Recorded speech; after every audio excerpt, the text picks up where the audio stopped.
ओम गण गणपते नमः। आज अपने सुनते हैं वाल्मीकि रामायण अयोध्या कांड का आगे का सर्ग। तो प्रेम भाव से कहिए, गणेश जी महाराज की जय हो, सियावर रामचंद्र भगवान की जय हो, हनुमान जी बाबा की जय हो, श्री राम दरबार की जय हो।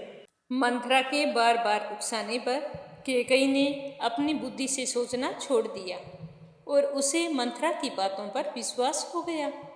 वो मन ही मन बहुत ही प्रसन्न हुई। कैकेयी बहुत ही समझदार और सुलझे विचारों वाली थी। फिर भी मंथरा के कहने पर वह नादान बालिका की तरह कुमार्ग के रास्ते पर चली गई और अनुचित कार्य करने को तैयार हो गई। उसे मंथरा की बुद्धि पर बड़ा ही आश्चर्य हुआ और वह कहने लगी कि मुझे हित की बात बताने वाली मंथरा, तू तो एक श्रेष्ठ स्त्री है। मैं तेरी बुद्धि की अवहेलना नहीं करूंगी। बुद्धि के द्वारा किसी कार्य का निश्चय करने में तू इस पृथ्वी पर सारी उपजाओं में उत्तम है। केवल तू ही मेरी हितैषी है और सदा सावधान रहकर मेरा कार्य सिद्ध करने में लगी रहती है। तुमने मेरे अनिष्ट में अपना अनिष्ट देखा है, मेरे दुख को अपना दुख समझा है। हे मंथरा, अगर तू आज ना होती तो राजा दशरथ जो षड्यंत्र रचना चाहते थे वह कदापि मेरे समझ में नहीं आता। तेरे सिवा जितने भी कुब्जाएं हैं वे बेडोल शरीर वाली, टेढ़ी मेढ़ी और बड़ी पापिन होती हैं। तू तो वायु के द्वारा झुकाई गई कमलनी की भांति कुछ झुकी हुई होने पर भी मुझे देखने पर बड़ी ही प्रिय लग रही है। तेरे वक्षस्थल कुब्जता के दोष से व्याप्त होते हुए कंधों तक ऊंचे दिखाई देते हैं, फिर भी मुझे सुंदर लग रही है। वक्षस्थल से नीचे सुंदर नाभि से युक्त जो उदर है वह मानो वक्षस्थल की ऊंचाई देखकर लज्जित सा हो गया है, इसीलिए शांत कृष्ण प्रतीत होता है। तेरी जंघाएं विस्तृत हैं, तेरे दोनों स्तन बहुत ही सुंदर और स्थूल हैं। हे मंथरे, तुम्हारा मुख तो निर्मल चंद्रमा के समान अद्भुत शोभा पा रहा है। कर्दनी की लड़ियों से विभूषित तेरी कटी का अग्रभाग बहुत ही स्वच्छ और रोम आदि से रहित है। हे मंथरे, तेरी पिंडलियां परस्पर अधिक सटी हुई है और दोनों पैर बड़े बड़े हैं। तुम विशाल जांघों से सुशोभित होती है। हे शोभने, जब तुम रेशमी साड़ी पहनकर मेरे आगे आगे चलती है तब तेरी बड़ी शोभा होती है। असुर राज संबर को जिन सहस्त्र मायाओं का ज्ञान है वे सब की सब तेरे हृदय में स्थित हैं। इनके अलावा भी तू हजारों प्रकार की माया जानती है। ये सारी मायाएं इकट्ठी होकर ही यह तेरा बड़ा सा कुबड़ है जो रथ के नकुए अग्रभाग के समान बड़ा है। इसी में तेरी मति, स्मृति और बुद्धि, क्षत्र विद्या, राजनीति तथा नाना प्रकार की मायाएं निवास करती हैं। फिर भी तू आज मुझे बहुत ही सुंदर लग रही है। हे सुंदरी, यदि मेरे पुत्र का राज्याभिषेक हो गया और श्री राम वन को चले गए तो मैं मेरा मनोरथ सफल होने पर संतुष्ट हो जाऊंगी और अच्छी जाति के खूब तपाए हुए सोने की बनी हुई सुंदर माला तुम्हारे कुबड़ पर पहनाऊंगी और इस पर चंदन का लेप भी लगवाऊंगी। हे सुंदरी, तेरे मुख पर सुंदर और विचित्र सोने का टीका लगवा दूंगी और तुम बहुत से सुंदर आभूषण एवं 2 उत्तम वस्त्र, लहंगा और दुपट्टा धारण करके देवांगना के समान विचरण करेंगी। मेरा बेटा राजा बन जाएगा, उसके बाद तुम्हारा ही राज होगा। जैसा तुम कहोगी मैं वैसा ही अपने पुत्र से करवाऊंगी। चंद्रमा से भी सुंदर मुख वाली सुंदरी, तेरे मुख की कहीं भी समानता नहीं है। दुश्मनों के बीच में अपने सौभाग्य पर गर्व प्रकट करती हुई तू अपने सर्वश्रेष्ठ स्थान को प्राप्त कर लोगी।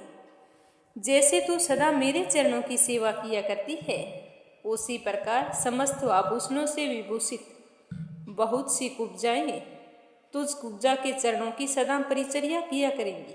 मेरा मनोरथ सिद्ध होने पर तू मेरी दासी नहीं, तू मेरी सखी बनकर राज करेगी। जब कैकेयी ने इस प्रकार कुब्जा की प्रशंसा की तब उसने वेदी पर प्रज्वलित अग्नि शिखा के समान सुभर सैया पर शयन करने वाली केकई से कहा कि हे केकई, नदी का पानी निकल जाने पर उसके लिए बांध नहीं बांधा जाता। यदि राम का अभिषेक हो गया तो तुम्हारा वरदान मांगना व्यर्थ होगा।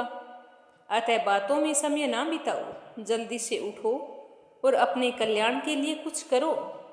कोप भवन में जाकर राजा को अपनी अवस्था का परिचय करो। अब विलंब मत करो, समय बहुत थोड़ा है। तो मंथरा के इस तरह कहने पर केकई तुरंत ही कोप भवन में चली गई और वहां जाकर लाखों की लागत के मोती मणियों के हार थे, उन्हें उतार उतार कर फेंकने लगी। सोने के समान सुंदर कांति वाली केकई, अच्छी और सुंदर सोच रखने वाली, धर्म के रास्ते पर चलने वाली केकई कुब्जा की बातों के वशीभूत होकर धरती पर लेटकर मंथरा से कहने लगी कि हे मंथरा, मुझे ना तो सोने से, ना रत्नों से और ना ही भांति भांति के भोजनों से कोई प्रयोजन है। यदि श्री राम का राज्याभिषेक हुआ तो यह मेरे जीवन का अंत होगा। अब या तो श्री राम के वन में चले जाने पर भरत को इस भूतल का राज्य प्राप्त होगा, या फिर तुम यहाँ महाराज को मेरी मृत्यु का समाचार सुनाएंगी। तो केकई की बात सुनकर मंथरा अत्यंत क्रूर वचनों द्वारा पुनः ऐसी बातें करने लगी जो लौकिक दृष्टि से भरत के लिए हितकर और श्री राम के लिए अहितकर थी। कहने लगी कि हे देवी, यदि श्री राम इस राज्य को प्राप्त कर लेंगे तो निश्चय ही अपने पुत्र भरत सहित तुम भारी संताप में पड़ जाओगी। अतः ऐसा प्रयत्न करो जिससे तुम्हारे पुत्र भरत का राज्याभिषेक हो जाए।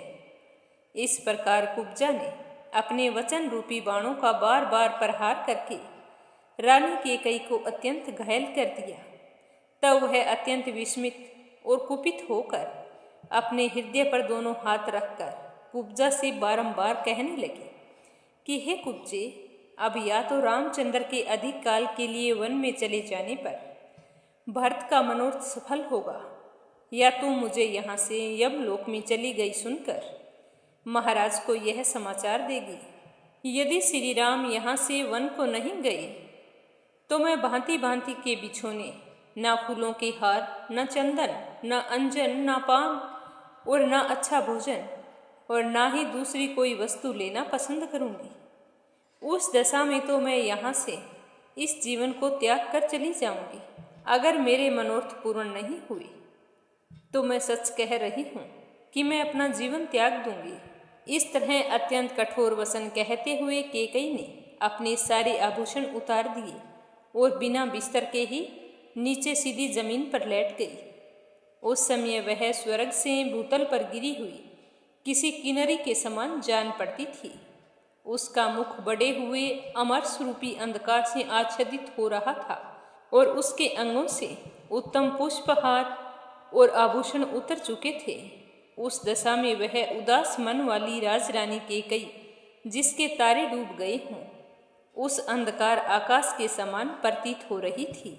और मंथरा अपनी चाल को कामयाब होता देखकर मन ही मन प्रसन्न होकर कोप भवन से बाहर निकल गई और इंतजार करने लगी दूसरे दिन होने वाले विनाश का। तो इसके साथ ही आज के सरग का समापन हुआ। अब राजा दशरथ के आने पर केकई क्या कहती है और उसे सुनकर राजा दशरथ पर दुखों का पहाड़ टूट पड़ता है। क्या फैसला लेते हैं राजा दशरथ, यह सुनेंगे कल के सरग में।